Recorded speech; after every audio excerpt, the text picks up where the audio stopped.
In this first part, we aim at dealing with shape optimization of eigenvalues on Riemannian surfaces. This is a specific field in spectral geometry. A good picture for spectral geometry could be these Chladni patterns. So it is a metallic plate. You put sand on it and you make it vibrate at some of its eigenfrequency. Then the sand goes to places where the plate does not vibrate. And it is a way to see the eigenfunctions because the lines are what we call nodal lines, the places where the eigenfunctions vanish. And it's a good way to see geometrically how the frequency behave on a plate.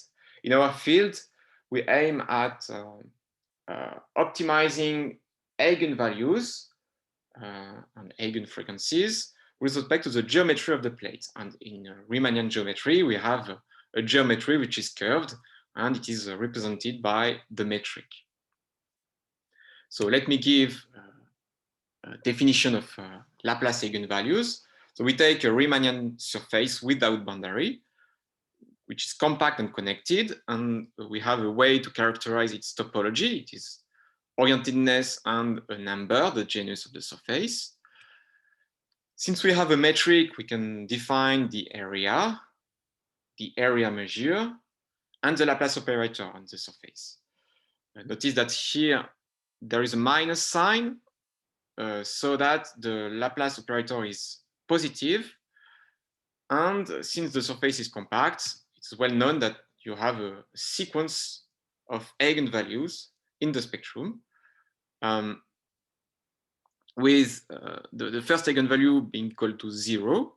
It is associated to the constant functions, and the other ones are not 0 because you have the connected surface, but they are positive depending on the metric, and they go to plus infinity as the index of the eigenvalue goes to plus infinity. You have a characterization which is well known in spectral geometry, a min-max characterization with a Rayleigh quotient here, where the numerator is the Dirichlet energy and the denominator is the L2 norm squared of the function, where infimum supremum is taken over a k+1 dimensional space of smooth functions of the supremum of non-zero function of the space of the Rayleigh quotient, where k+1 here is given by the indices we shows in the convention here. Then this infimum supremum is realized by a min-max, and it is realized by what we call eigenfunctions, and they satisfy this Euler-Lagrange equation, which is Laplace u equal to lambda u. It is an eigenfunction associated to the case Laplace eigenvalue. So in spectral geometry and in our problem, we aim at getting bounds on the eigenvalue with respect to the geometry. So it's a functional depending on the metric. And we would like to know if there is a topological bound or something like this. And then once we have these bounds and sharp bounds, we would like to find metrics such that they are realized. So first, notice that we have this scale invariance of the eigenvalue, so that they can go to plus infinity or 0 if you do not normalize by something. It behaves like one of the over the area, so we normalize by the area. So we multiply by the area, or we fix the area be equal to 1. And we would like to optimize this quantity. So if you look for the infimum, in fact, you're able to prove that it is always equal to 0. We prove this by classical Shiger-Dumble choice of domains. So Shiger-Dumble is something like this. So it is also true when you take the classical domains in a Euclidean space with, for instance, Neumann boundary conditions. But here we have closed surface. So imagine that you have one surface here and one surface here, and that you connect them by a very thin neck. So we have at the limits something like this, which is disconnected. And when you have a disconnected domain, the first eigenvalue, which corresponds to the second one, in fact, it's the first non-zero when we are connected, but here it's not connected. We have that the constant function is a test function, so that the first eigenvalue is equal to 0. We already saw it, but also that the test function -1 and +1, which is orthogonal to the constant function, gives you that the first eigenvalue is equal to 0, 2 on non-connected surfaces where you assume that they have the same area here. So we can do the same just before the limits. You choose a test function which is equal to -1 and +1 here. And in this neck, since it is very, very small, you can find a way to connect -1 and +1 in order to have a very small gradient, so that the Dirichlet energy is very small, and you have a new test function to make λ1 go to 0, even if the area is fixed. So we can do it for any eigenvalue. Let me give a proof in our setting.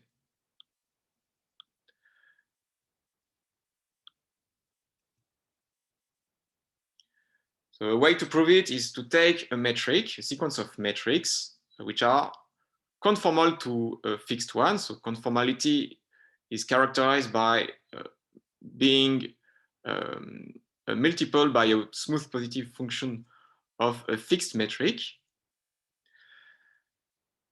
And you assume that the sequence of a volume of area measures associated to this metric converges to a sum of Dirac masses. So you take k+1 Dirac masses in order to have enough test functions in order to make the kth eigenvalue go to 0.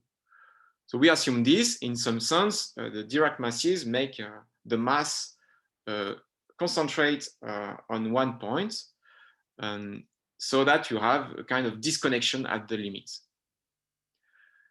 So here it is easy to see that the good test function to choose are equal to 1 at the neighborhood of each point, and 0 far from these points.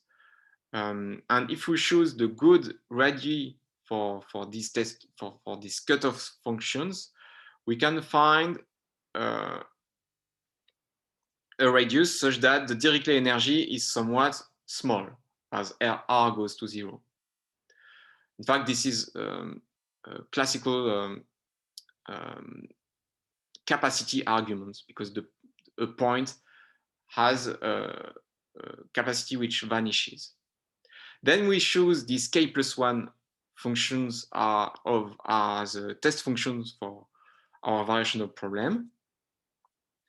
And for R small enough, it's easy to see that these functions are independent, because we have that these disks are disjoint. Then we choose this space as a test function. So the kth eigenvalue is less than the supremum on this space of function of the Rayleigh quotient. The Dirichlet energy is conformal invariant, because we chose here the metric to be conformal to a fixed one. So this Dirichlet energy is constant with respect to n. And everything happens here. And since the functions are orthogonal, we know that the supremum is in fact a max. And then since the Dirichlet energy is very small, you have something very small here. And since the mass is concentrated on the points, pi, we know that we have at least 1/k+1 mass here, so that we can go to 0 when we let first n go plus infinity and then r go to 0. So looking for minimizing metric is not very interesting because it is not realized on connected surfaces. But if we look for maximizers, there is a classical result by Li and Yao for the first eigenvalue, which was completed by Koreva for higher eigenvalues, which tells you that this supremum over all the metrics of the functional, which is a topological invariant depending only on the index of the eigenvalue and the genus, and also orientedness. This thing is in fact bounded by the topology. So this is proved by test function methods, a good refinement of the previous arguments. And the questions we asked before become computing this value with respect to k and gamma, and find matrix G such that this value, this supremum, is realized by some metric.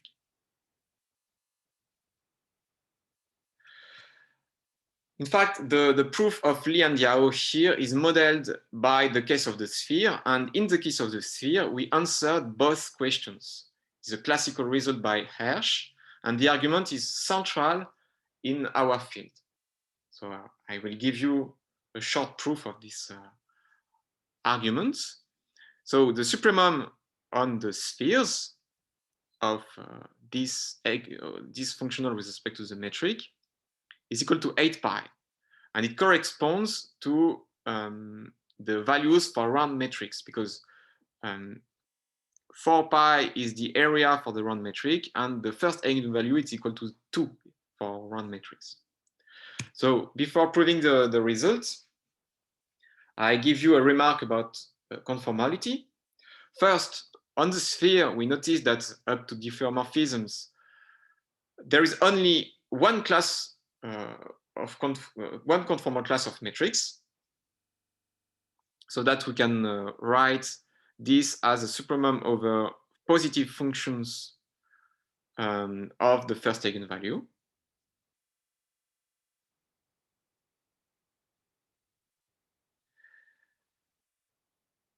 And second remark, we notice that if we take a metric which is conformal to the round one on the sphere, or in fact it is true for any surface, then you have this kind of transformation for the Laplace operator and the Dirichlet energy. So I already said that the Dirichlet energy is conformally invariant, and in terms of the Laplace operator, we see that the harmonic functions for some metric are also harmonic for the other one. And if we have an eigenfunction associated to G, then you have this here Laplace G phi is equal to lambda phi, and you have an equation depending only on U and phi on the function. Okay, so for Hersch theorem, the main idea is to start with this metric conformal to the round one, and to try to use these functions, which are the coordinate functions, as test functions for the first eigenvalue of this metric. Because these functions, in fact, are eigenfunctions associated to the round metric with eigenvalue 2, as I told you before. So we would like to use this test function for the variational characterization, but there is a problem. When we write the variational characterization, we need the test function to be orthogonal to the constant functions. And it's not the case for this metric. But there is an argument that deals with conformal diffeomorphisms of the sphere. And there is a way to choose a conformal diffeomorphism such that the new metric, the pullback metric with respect to this diffeomorphism satisfies that the center of mass is centered in the sphere. It is at 0. So that these functions, the coordinate functions here, are orthogonal to the constant functions with respect to this metric. So in fact, there is the conformal diffeomorphism. It's well known that there is we can parameterize it. I mean, we can parameterize a subspace of it by a ball. So we take a point in the ball, and if we take a conformal diffeomorphism associated to this point such that we go to the boundary, then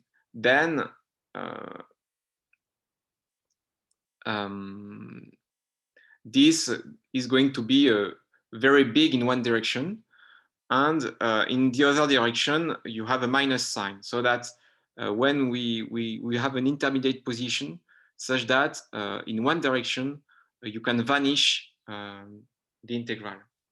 And in fact, there is a more general topological argument that tells you that you can find a point in the ball such that every direction satisfies that it is equal to 0.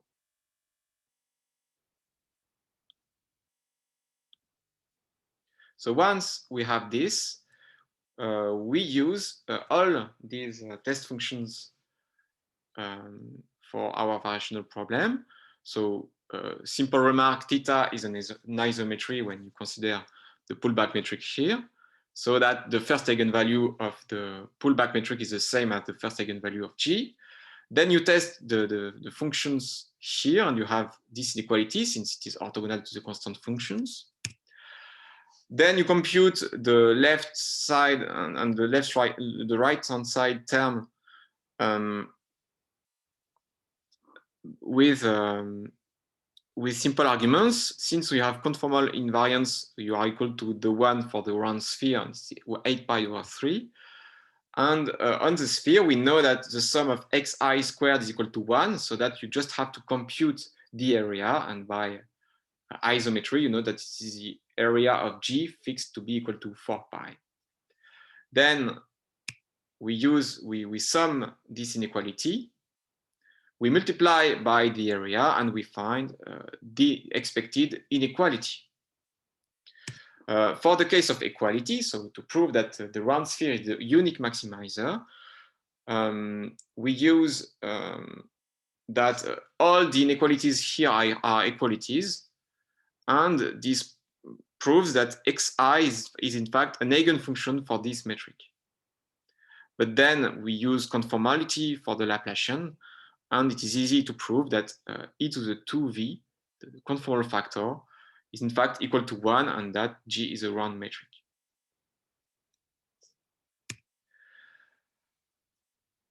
So let me now give a short list of all the results we know on maximization of eigenvalues. So there are answers for sharp bounds, so for computations of lambda k of gamma, and answers for existence of maximizers. So Hersch theorem, as already said, gives answer for both questions on the sphere for the first eigenvalue. Then Li and Yao answered this question for the projective plane. Nadirashvili gave a very important result on the torus, noticing that the maximal metrics for the eigenvalues must give minimal surfaces into spheres, and he uses this Euler-Lagrange equation to prove that there is a smooth maximizer for the torus.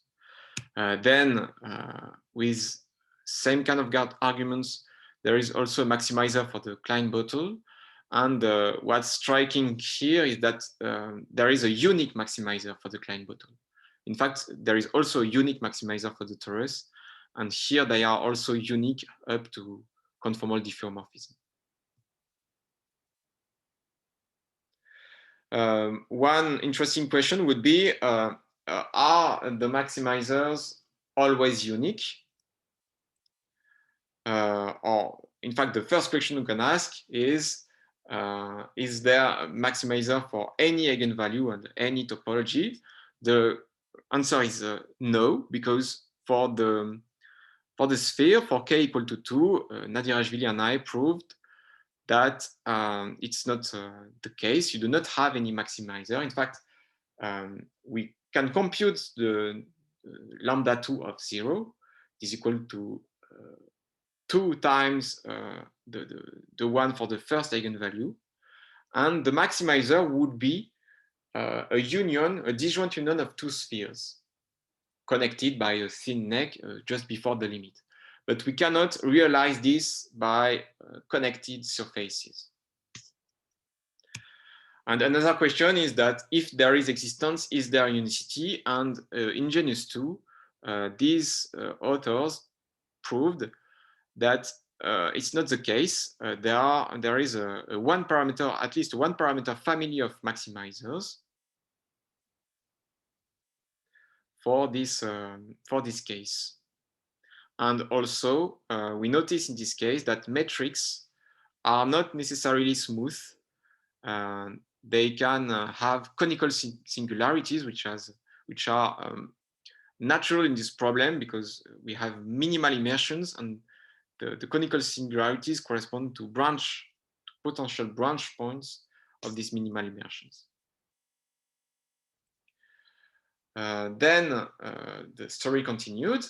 So Nadirashvili here found an argument for k equal to 3, which was generalized by Karpushin, Nadirashvili, Penskoy, and Polterovich in using an argument that I will explain you. And with same kind of argument, but refined, we have the answer for the question for the projective plane.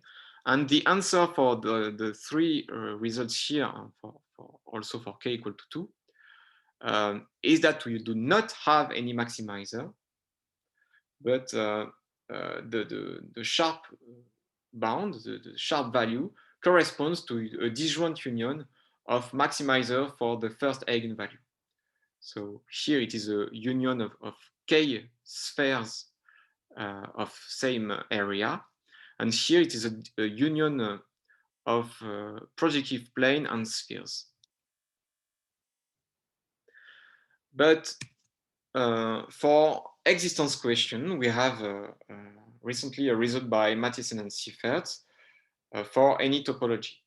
So I will give in this presentation the analogous results for the Steklov problem, so existence for any topology of a maximizer for Steklov eigenvalues. And in the four last results, in fact, they use a fundamental theorem which tells you that if you have some strict inequality like this, then there is a smooth maximal metric for the variational problem associated to this eigenvalue. In fact, this strict inequality prevents you to degenerate to lower topologies in some sense. So I will explain it in the case of Steklov eigenvalues. But what we can just see is that there is an assumption in order to have existence of maximal metrics. And in this case, Mathiesen and Siefert proved that these assumptions occurs for the first eigenvalue. In fact, it is just that lambda 1 of gamma is a monotonic function with respect to gamma with strict inequalities. But we can also use this result in the other side. Actually, if you are able to prove that there is any maximizer for this functional, then it is only the case of equality which occurs, so that you can compute by induction these values and you get the sharp bounds. It is exactly the way these guys prove that the sharp bounds correspond to union of spheres and union of projective plane and spheres. And here, the last argument we need is to prove that we do not have any maximizer. And it is by computation of indices of the eigenvalues for minimal surfaces into spheres. And when you compute it, you see that you do not have enough energy to be a maximizer. So they use here classical result by Egiri and this result. And here it is a refined computation for indices, so indices of eigenvalues. So in the next part, I shall give you a characterization of maximal metrics for these kind of problems. So minimal surfaces into some spheres, or free Boolean minimal surfaces in the Steklov case we will study in this presentation.